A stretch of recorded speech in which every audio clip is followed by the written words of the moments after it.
Mesdames et messieurs, bonjour et bienvenue sur votre émission préférée, Tempête matinale, sur Tempête World TV, la télé de la nouvelle génération.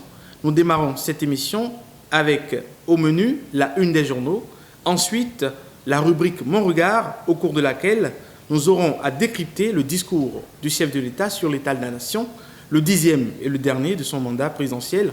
Ensuite suivra la décision de la HAC qui invite les journalistes à faire preuve de patriotisme en ce qui concerne les informations d'intérêt public.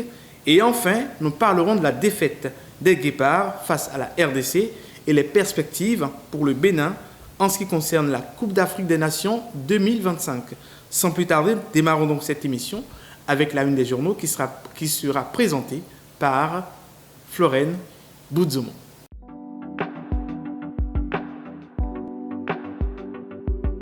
Mesdames et messieurs, bonjour et bienvenue sur Tempête World TV. Nous sommes le mercredi 24 décembre 2025. C'est la une des journaux sur notre télévision. Nous débutons avec notre journal Tempête Info, Patrice Talon sur l'état de la nation. Le Bénin nous rend admirable et suscite de la jalousie de certains. Plus connue sous le sobriquet Sidonie dans la série Apparence, Princesse Dina Beni, l'élégance de l'ambition entre cinéma et entrepreneuriat. Candidat aux élections communales du 11 janvier 2026, Alain Vigan, alias Est-Lahora, l'acteur politique qui bouscule les pronostics pour son parti PR à Abomey-Calavier. Communale et législative 2026, Alain Balidi, désigné porte-étendard de l'UPR dans la 16e circonscription électorale. La corniche est de Cotonou à Apapa, meilleure fan zone de la CAN 2025 qui émerveille plus d'un. Ultime discours sur l'état de la nation, Talon très fier de ses réformes. Devant la représentation nationale, ce mardi 22 décembre 2025, le président Patrice Talon a livré son ultime discours sur l'état de la nation. D'un ton solennel et empreint de fierté, le chef de l'État a justifié l'importance des réformes qui, pour lui, font du Bénin d'aujourd'hui un pays envié, selon le journal L'Informateur. Interpellé après le coup d'État manqué du 7 décembre 2025, le député Sunon Bokeh déposé en prison. Présidentielle 2026, le mouvement J'aime Wadani gagne du terrain. Le meilleur. Dernier message sur l'état de la nation du président Patrice Talon entre espérance, au revoir et hommage. Notre état d'esprit a véritablement changé. Désormais, plus rien ne nous est impossible. Aucune œuvre humaine n'étant parfaite, nous corrigerons et ajusterons notre modèle au fil du temps, d'ici le chef de l'État. Par une décision de la HAC, la diffusion de tout message d'intérêt public provenant du gouvernement rendu obligatoire pour tous les médias. Célébration de la fête de Noël, la journée du jeudi 25 décembre 2025 est déclarée férié, chômé et payé au Bénin. Le déclic. Législative 2026, Damien Munguet, le prototype de la loyauté pour une FCBE gagnante dans la 6e circonscription électorale. Nous poursuivons avec le pays émergent. CAN 2025 au Maroc, le Bénin battu d'entrée par la RD Congo. En dépit de cette défaite, le président de la Fédération béninoise du football, Mathurin de Chapus, salue la qualité du jeu produit par les Guépards. Je suis heureux malgré cette défaite, les enfants ont joué avec le cœur, a-t-il indiqué. 4e Jeux africains de la jeunesse en Angola, Elisabeth Salanan sauve l'honneur du Bénin en décrochant une médaille de bronze. La Nouvelle Gazette, activité de l'association Messagers de la Paix dans la commune de Glazoué, des tonnes de jouets et des vivres offerts aux enfants de Tchachekoum. Le directeur des projets Ramayao Koudoro fait le point de quelques actions de l'association dans le village. Nous terminons avec le grand jury, fête de fin d'année, des liquidations aux allures de piège pour les consommateurs en ce qui concerne les produits d'alimentation dans les marchés. C'était la une des journaux sur notre télévision. Agréable journée à vous et à très bientôt.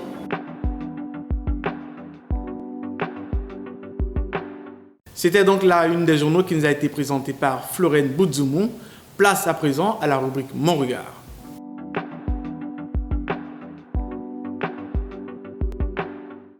Au menu, 3 sujets d'actualité. Le discours du chef de l'État, le président Patrice Talon, qui a fait son 10e et dernier discours, discours chargé d'émotions, mais qui laisse aussi croire que le Bénin a franchi un cap et est hissé au rang des pays, des grands pays, je veux dire. Moïse Noyon, qu'est-ce que tu en fais comme lecture? Oui, tout à fait. Je pense que le chef de l'État, comme on le connaît si bien maintenant, c'est quand même la 10e fois qu'il se prête à l'exercice. Il n'a pas dérogé à sa façon de voir et à sa façon de faire. Oui. D'abord, par la priorité du message délivré, il a commencé par le dire à l'entame. L'émotion devrait être à son comble, que le message allait être suffisamment bref pour pouvoir surtout rendre compte de l'essentiel, mais et également ne pas permettre que l'émotion puisse monter. Tout à fait. Tout le monde était emballé, hein, même le président de l'Assemblée nationale, justement, qui était dans tous ses états. Avec, Et donc, on s'attendait à ce que le président Patrice Talon, comme il aime aller droit au but, puisse y aller également dans ce message, et ça n'a pas raté. La première partie de son intervention, on peut présenter cela comme l'état des lieux, tout à fait. Ce que le pays est, de comment le pays se porte en ce moment. C'était déjà ça l'exercice à faire. Tout à fait. De la nation. Il a essayé de refaire le point à partir de 1960, il a essayé de refaire le point à partir de 1990, il a essayé de refaire également un certain nombre de points à partir de 2016 quand il est arrivé au pouvoir pour faire constater que le pays est toujours en paix, malgré que dans certaines zones, c'est-à-dire à certaines frontières. Oui, tout à fait. Oui, les conflits terroristes et djihadistes. Le pays se porte quand même très bien en termes d'intégrité territoriale et c'était très important à souligner. Là, il est également revenu sur le fait qu'au plan social et économique, le pays également se porte très bien. Tout à fait. Et nous, également, en tant que citoyens béninois, nous avons pu quand même constater que sur ces 10 dernières années, notre pays a pu faire un certain boom en termes de réalisation. En termes de développement économique pour le développement, entre autres.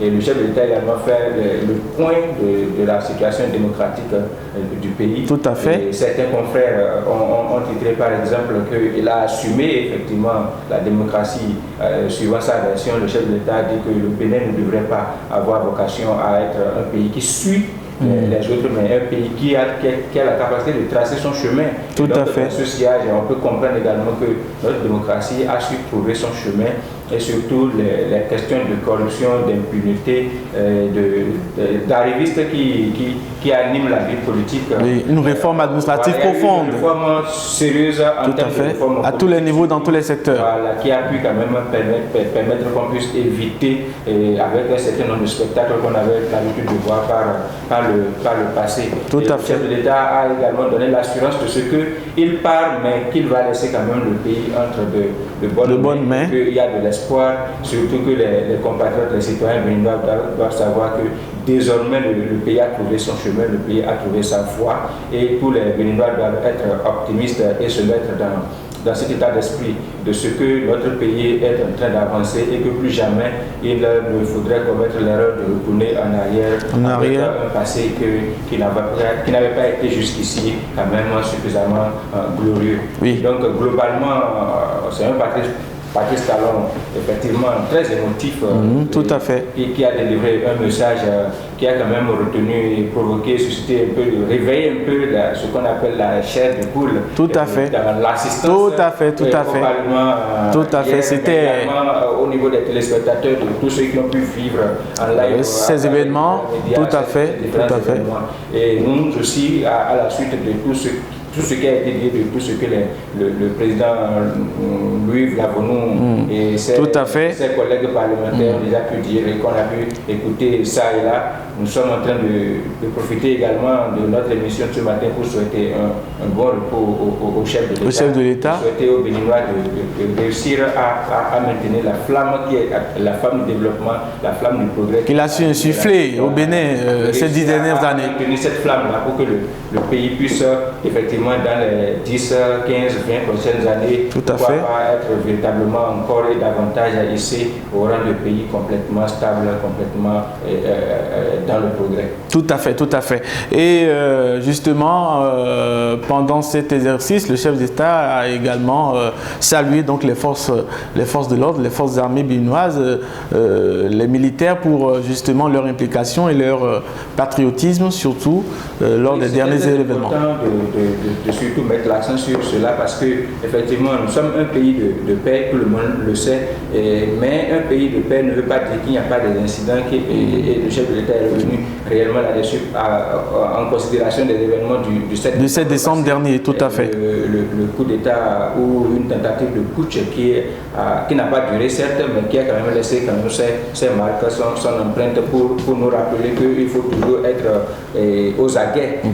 La sécurité, c'est une affaire de la permanence, ce n'est pas une affaire complètement et immédiatement en fait, consommée. Parce qu'il faut le dire, hein, la santé économique d'un pays rime également avec la sécurité du pays. Et donc les forces de l'ordre, les forces de défense et de sécurité ont quand même témoigné. Ils ont été fortement salués par le chef de l'État. Que le pays peut encore compter sur eux et qu'effectivement il peut avoir en leur rang, j'emprunte les expressions, les termes au président de la République, il peut avoir des égarés en leur rang, comme il y en a dans toute société et dans tout secteur, mais que l'essentiel saura être préservé par la majorité qui comprend les enjeux. Tout à fait. L'armée béninoise continue d'être... Les forces loyalistes, voilà, rester fidèles. Continuer par saluer cet état d'esprit-là. Tout à fait. Les pères fondateurs ont essayé d'insuffler au sein de cette corporation de la République et qui continue de faire école et d'inspirer pas seulement les Béninois mais également au-delà de nos frontières. Donc le chef de l'État les a salués. Il a également salué, et vous me permettez peut-être de faire l'application, il a également salué les acteurs politiques qui l'ont accompagné. Oui, tout à fait. La plupart du temps, c'est-à-dire les députés de la 7e, de la 8e et de la 9e législature. Avant la législature actuelle, bien sûr. Voilà, oui, tout à fait. Qui lui ont permis d'implémenter toute sa politique, d'accompagner les réformes par la prise et le vote de certaines lois quand même qui sont cruciales et indispensables pour que nous puissions effectivement changer les paradigmes et observer tout ce que nous observons en termes de progrès et en termes d'accomplissement sur les 10 dernières années. Et donc c'est également quelque chose qu'il faut saluer, il faut pouvoir leur reconnaître ce mérite. Également reconnaître son mérite à tout le peuple béninois qui a quand même serré les ceintures. Il faut tout à fait. Oui, tout à fait. Accompagner effectivement ce nouveau vent, ce nouvel élan. Et donc nous sommes en train de voir les résultats, c'est patent. Tout à fait, c'est visible. Aujourd'hui, et ce que nous avons pu accomplir à travers les sacrifices que nous avons dû consentir pour que notre pays puisse se retrouver à un certain niveau sur l'échiquier mondial. Tout à fait, tout à fait. Je pense que effectivement, c'était vraiment un discours chargé d'émotions et vraiment, nous saluons cette sagesse que le chef de l'État a utilisée pour quand même marquer sa transition, son départ. Et le président de l'Assemblée nationale aussi a souligné donc cette sagesse-là, a souligné cette ouverture d'esprit du chef de l'État, de comprendre que le pouvoir, lorsque l'on s'en abreuve et que ça aveugle, finalement, on a du mal à s'en passer. Parce que la tendance a voulu surtout que dans la sous-région de notre espace, je ne vous coupe pas. Tout à fait, tout à fait. J'abonde dans le même sens que vous. La tendance a voulu que les dirigeants, quand ils finissent de faire l'expérience du pouvoir comme cela, avec tout ce qu'il y a comme privilège. Comme privilège autour du pouvoir, semble s'éterniser. Voilà, il semble s'éterniser. Voilà que nous avons un personnage qui n'est pas des moindres quand même, qui n'a pas fait piètre figure sur tout le long de sa gestion, de sa gouvernance, mais qui quand même comprend qu'effectivement, il faut quand même passer le témoin pour que d'autres personnes puissent venir à la tête du pays et faire leur preuve. On va l'accompagner de nos prières. Ce n'est que la démocratie. On va espérer effectivement qu'il ne soit pas très loin pour que le pays puisse continuer de bénéficier quand même de cette sagesse, de ces expériences, de ces conseils et pouvoir effectivement entretenir la flamme qui est allumée. Ben écoutez, merci infiniment pour cette intervention, Moïse Novillon. Alors donc, au menu, nous avons également donc, la décision de la HAC qui interpelle donc tous les organes de presse à faire preuve de patriotisme et à diffuser tout ce qu'il y a comme information d'intérêt public. Je pense que cela intervient, c'est la suite logique de tout ce que le président Édouard Lecaux a entamé dès qu'il a accédé effectivement à la présidence de cette institution, et il a déjà démontré qu'il a envie non seulement d'assainir la maison média, mais il a envie surtout de faire les choses autrement, redorer le blason sous toutes ses formes, sous tous les aspects. Et vous voyez, quand les événements de la trame de ce qui s'est passé le 7 décembre dernier interviennent, il faut effectivement surtout rappeler les différents acteurs à l'ordre dans un milieu où les réseaux sociaux font pratiquement la concurrence aux médias traditionnels. Oui, tout à fait. Et ça va dans tous les sens dans ces espaces-là. Donc c'est pour baliser le cadre de la presse. Tout à fait. Que la presse ne se retrouve pas effectivement emballée par l'élan de l'euphorie, l'élan de l'impréparation, de l'absence de contrôle sur tout ce qu'il y a à faire. Parce que quoi qu'on dise, les médias continuent de représenter une très grande force un très grand pouvoir au sein de la République. Et même si ça allait dans le décor ailleurs, surtout quand on approche des séances, de très grandes séances électorales, il ne faudrait pas que la presse aille dans le décor pour ne pas engager le pays sur des chemins qu'on ne saurait contrôler. D'aucuns qualifieraient donc cette décision d'une manière pour peut-être, je ne sais pas trop, instrumentaliser la presse ou leur mettre une certaine pression, vous savez, ce qui n'est pas le cas. Oui, les citoyens ont la possibilité de réfléchir, on ne peut pas refuser aux gens de réfléchir comme ils ont envie de réfléchir. Tout le monde a le droit de réfléchir, de penser, même de s'exprimer. Oui. Après, c'est vrai, il faut être quand même suffisamment responsable pour assumer ce que l'on avance. Mais plus encore, si les gens réfléchissent, ça ne doit pas quand même empêcher les institutions régulières de faire leur boulot. C'est pas parce que certaines personnes vont réfléchir dans le sens du contraire ou bien dans le sens des accusations ou bien des jugements de valeur que les institutions vont cesser de fonctionner, de faire ce qui doit être. Les deux situations où les deux acteurs ne sont pas dans le même rôle, ceux qui sont les pourfendeurs, les critiques, ne sont pas dans la peau du président de la HAC pour pouvoir prétendre à jouer les mêmes rôles. Donc tout à fait. Chacun est dans son couloir et la HAC n'a pas à se rendre compte à ceux qui ne pensent pas de la même façon qu'elle, à part servir la République, faire ce qui est bien. Donc c'est une décision qui est salutaire. Bien sûr, et en plus ce n'est pas une décision comme si ça allait être une décision nouvelle pour les acteurs des médias. Systématiquement, quand c'est l'institution financière, c'est l'institution fêtière qui rend une décision ou qui signe un acte, les médias, les confrères en général, ils les relaient abondamment. Ici, l'extension est faite jusqu'au gouvernement parce que effectivement, au regard de certains développements, de certains événements, on a besoin effectivement que le peuple soit informé sur ce qui est bien, sur ce qui est vrai, sur ce qui est réel. Il ne faudrait pas que d'autres personnes communiquent à la place des dirigeants, à la place des acteurs officiels pour générer la psychose et de l'incompréhension. Les mutins, par exemple, pendant leur forfaiture, sont allés par exemple intervenir à l'ORTB. Vous voyez, tout à fait. Tout le monde ne peut pas faire le distinguo, la démarcation immédiatement pour savoir que c'est des divorcés. Oui, c'est des divorcés, des marginaux. Voilà, c'est des marginaux. Et donc, il faut, pour pouvoir rétablir tout cela, ramener toute la sérénité qu'il faut, effectivement, il faut que les médias accompagnent la communication du gouvernement et que les citoyens puissent effectivement être abreuvés aux sources les plus indiquées, les plus fiables. Merci Moïse Novillon pour cette réflexion sur cette décision.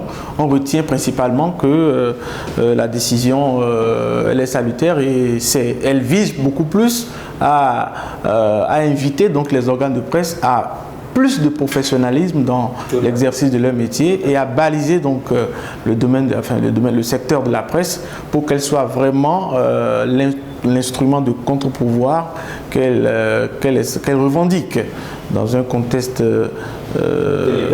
délicat, assez délicat. Merci encore une fois, Maurice Novillon. Au menu ou en dernier lieu, Nous avons donc la défaite, il y a les Guépards qui ont courbé les chines, donc devant la Gambie hein, ou la Zambie. Non, c'était face à la Face à RDC, merci Charvel, face à la RDC. Alors, quelle étude tu en fais? Non, déjà pour planter le décor, on n'a pas besoin d'être voyant pour savoir qu'il y a une différence entre l'équipe nationale de la République démocratique du Congo et l'équipe nationale du Bénin. Je crois que c'est une équipe qui... Différence sur le plan tactique ou technique? Sur le plan historique, aujourd'hui, on peut dire que la RDC est en train de participer à la Coupe d'Afrique des Nations pour la 21e fois. Le Bénin n'a contre 5 participations. Vous voyez qu'il y a véritablement il y a un écart. Donc ça c'est sur le plan historique, il y a un écart à ce niveau-là, donc une certaine expérience. ADA a eu cette compétition 2 fois, bien sûr que la dernière remonte en 1974, mais cette équipe a été 4e de la dernière Coupe d'Afrique des Nations en Côte d'Ivoire. Donc déjà le peuple de l'Ordre doit savoir que ce n'était pas gagné d'avance. Mais hier, on a assisté quand même à un très beau match avec des garçons qui ont mouillé le maillot. Qui ont tout donné. C'est vrai qu'il y a un but qui est arrivé, parce que le score était de 1-0, il y a un but qui est arrivé contre le coup du jeu, il faut le dire comme ça, sur une erreur individuelle de Yohan Roche qui a coûté peut-être cette défaite pour l'équipe nationale du Bénin. Mais dans le jeu, c'était vraiment consistant ce que les poulains de Bénin ont proposé. Il y avait véritablement une certaine alchimie dans ce qui est proposé et déjà on doit aussi notifier que le Bénin a été véritablement impacté par plusieurs absences déjà avant cette rencontre. Il n'est pas sans savoir qu'il y a 5 titulaires qui sont d'office les hommes forts de Guénor qui ne peuvent pas prendre part à ce match parce que ils ont été tout à fait. De carton. Oui. Donc c'est une équipe diminuée qui a affronté cette formation de la RDC, une très grande nation de football, mais l'équipe a tout donné. Et moi, pour l'analyse sportive que je suis, c'est pour une première fois que je suis en train de revoir notre équipe nationale jouer un super football, même si à la fin il y a eu cette défaite. Il y a eu cette défaite. Alors, quelles sont les perspectives? Qu'est-ce qui va se passer désormais? Parce que là, apparemment, ils ont encore 2 équipes à affronter. Oui, la Coupe d'Afrique, c'est au moins 3 matchs dans la phase des poules. Les Guépards ont perdu ce premier match.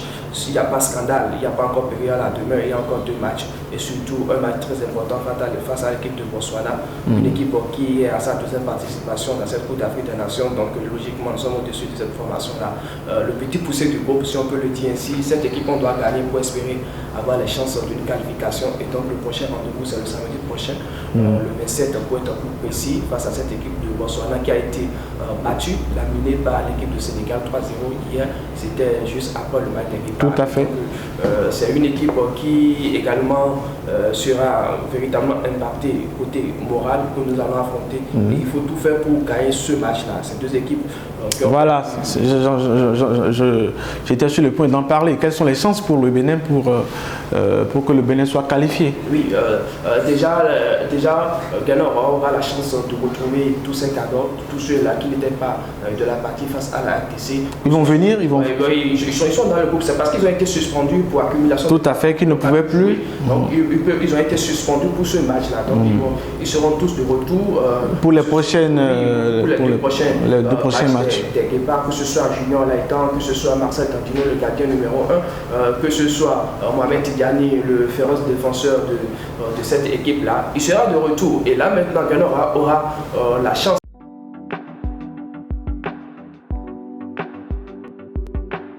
Nous recevons pour vous à présent un invité. Il s'agit de Jean-Eudes Gandonou. Il est député démissionnaire, les démocrates, qui a rejoint la mouvance présidentielle. Il va nous parler des enjeux de cette démission et des perspectives de sa carrière politique, ceci après le générique.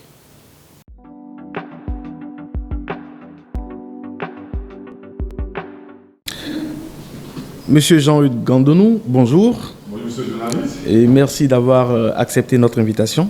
Merci beaucoup d'être d'avoir suivi ce match. Voilà. Alors, vous êtes député suppléant LD qui a démissionné pour rejoindre donc l'Union progressiste Le Renouveau.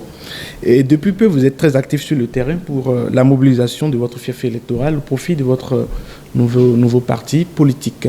Alors aujourd'hui, si vous êtes avec nous, c'est pour que nous puissions parler un peu avec vous par rapport aux différentes motivations qui vous ont amené à rejoindre donc le parti de la mouvance, et aussi nous rassurer justement par rapport à vos chances justement par rapport aux prochaines joutes électorales. Alors, parlez-nous déjà un peu de vous et de votre parcours. Alors, merci, monsieur le journaliste. Comme je voulais de le dire, je pense que votre question a déjà les réponses. Je suis homme politique, je suis un leader politique dans la 15e circonscription électorale, plus précisément dans le 6e arrondissement de la ville de Cotonou. J'ai fait mon parcours politique dans des grandes formations politiques comme le PRD, la Renaissance du Bénin, où j'ai fait tout mon parcours depuis près de 25 ans. Bon, le choix est porté sur moi pour que, désormais, je puisse prendre les rênes de la coordination du 6e arrondissement pour le compte du parti LD. Bon, je me suis dit, est-ce qu'il faut encore parler de ce parti, étant donné que l'animation de la vie politique est strictement réservée aux hommes politiques. Bon, j'en parle parce que c'est un fait qui est devant nous, il faut qu'on en parle. Bon, je suis là en tant que député suppléant pour le compte de ce parti, mais présentement, je ne suis plus. J'ai déposé ma démission depuis près d'un mois.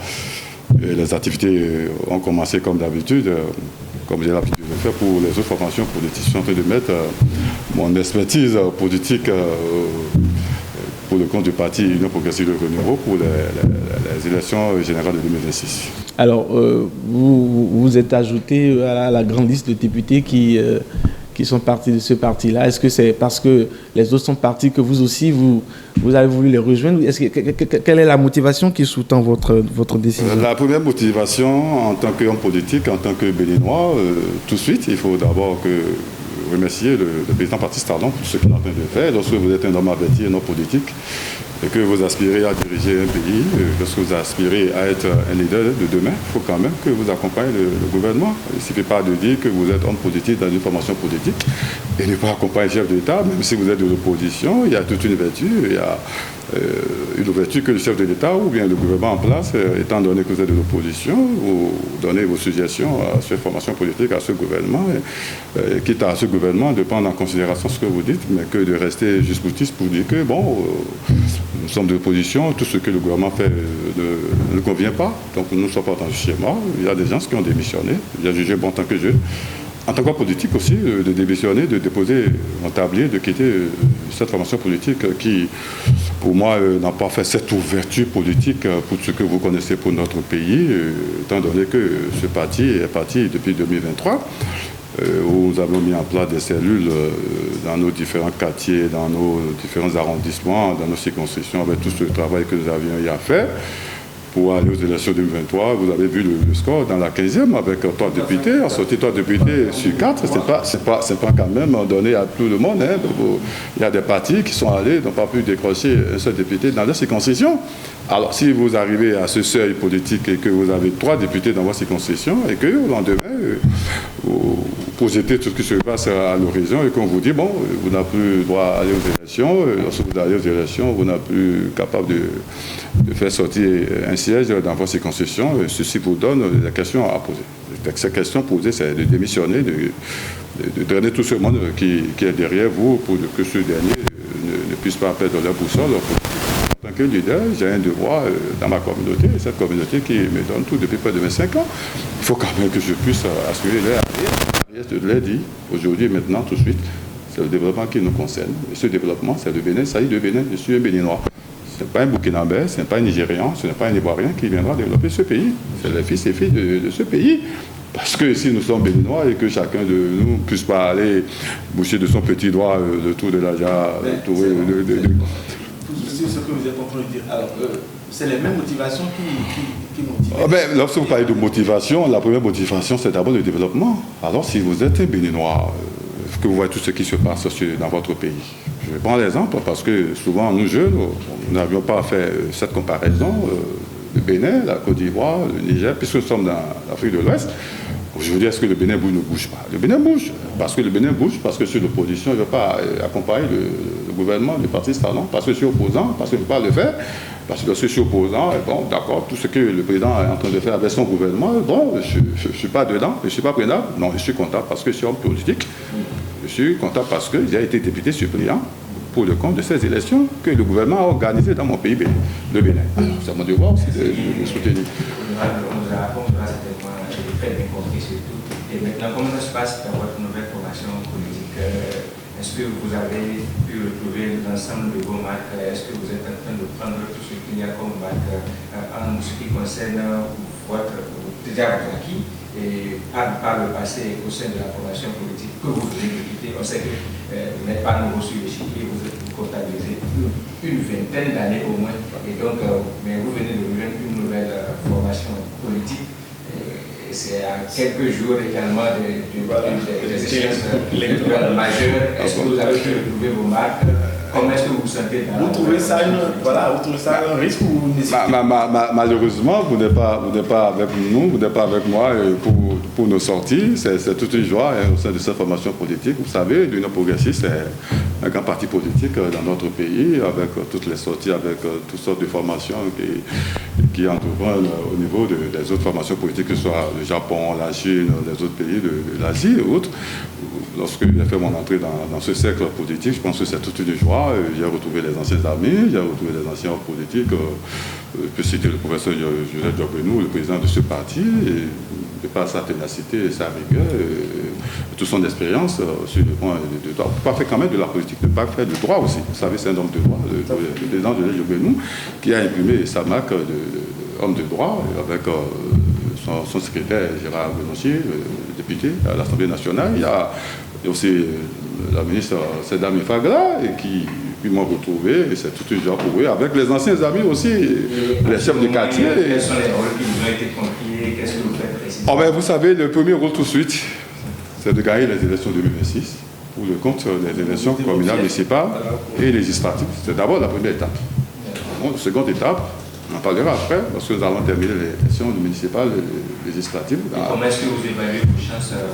Vous savez, la chance est déjà là, monsieur le journaliste, la chance est là. Vous allez dans la circonscription aujourd'hui, avec les 6 arrondissements, je pense qu'on fera un plein, un cap.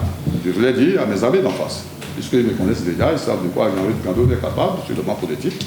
La mobilisation, le contact avec les électeurs, la réunion, les sorties avec les CC, les chefs cellules de quartier. Donc, tout ceci est mis en œuvre pour que, au soir du 11 janvier 2026, l'élection municipale législative, en tout cas dans ma circonscription électorale, dans laquelle je fais toutes mes activités politiques, permettez que je puisse dire qu'on aura les 4 députés sur les 4. Ça, il n'y a rien à faire.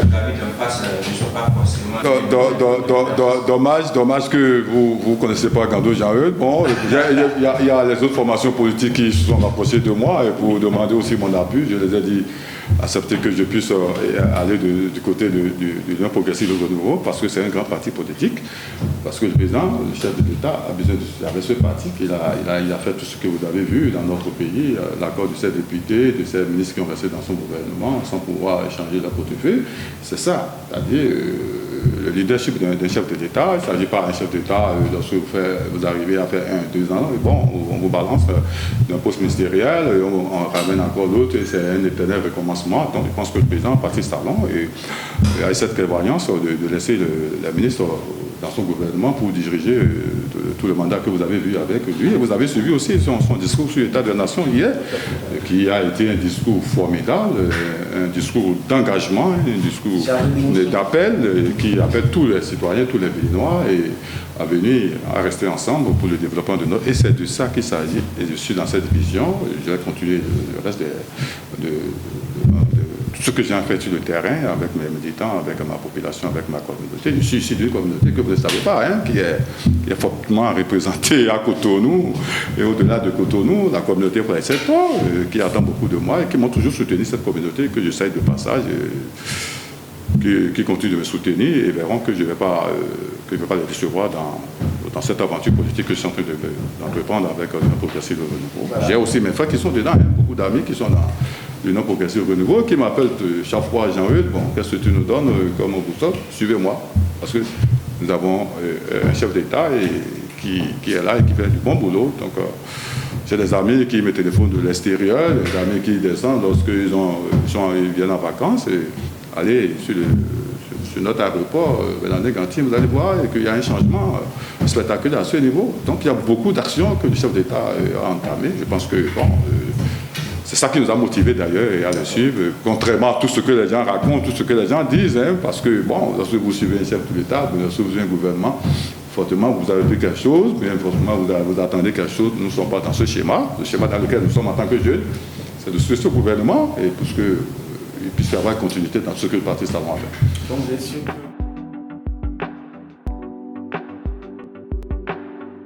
Mesdames et messieurs, ce sera tout pour notre émission Tempête matinale de ce jour. Prochain rendez-vous, vendredi 26 décembre 2025.